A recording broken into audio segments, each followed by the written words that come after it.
Hello everybody. This is the second part to rule setting.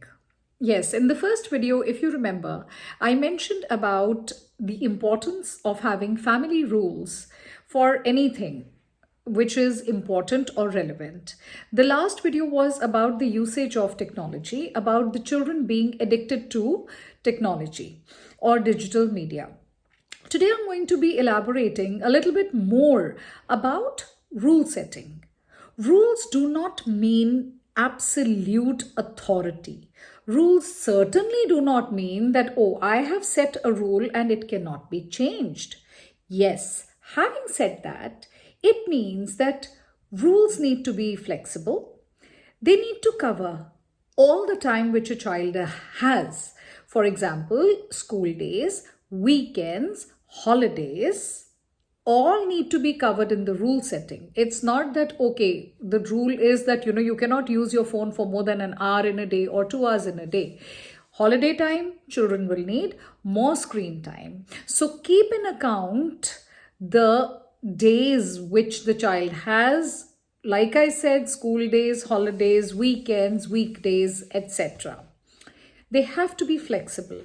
They have to be flexible because you have to keep in account the changing desires and interests of the child as they grow up. Obviously, a 9-year-old will not have the same interest as a 12-year-old or a 13-year-old. So keep in mind the age of the child and keep in mind the interests of the child. Very good idea to keep visiting the rules once every few months. Yes, we do that. We do that very often. In a company, the rules are visited and revisited every year or they are visited annually.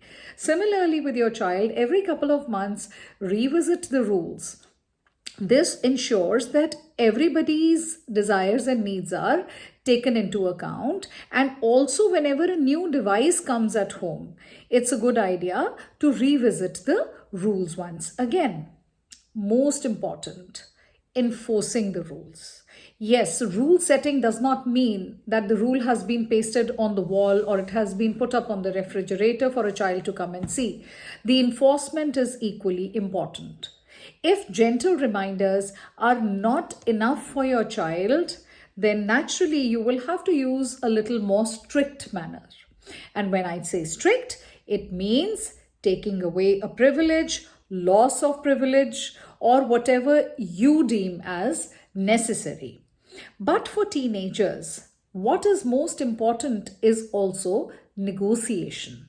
Yes, the art of negotiating with your teenager while the consequences are important is important. Now, negotiation will give the teenager a feel that the child is also being heard and the child is also being listened to. It's not an authoritarian or an authoritative way of the parent saying, okay, this is the rule and this is how you have to follow. The children need to be given that confidence that their need is also being heard about and their need is also being taken into consideration. In a company, or let's say whenever we have to deal with something which is important, our negotiation skills are very important because we want the best for our company or for whatever you deem necessary. So similarly, a child would also need the same thing. Hence, negotiation is important. So while we do have rules, but rules need to be flexible, they need to be revisited time and again, and you have to ensure that the rules are being reinforced. Wait for the next video. Thank you.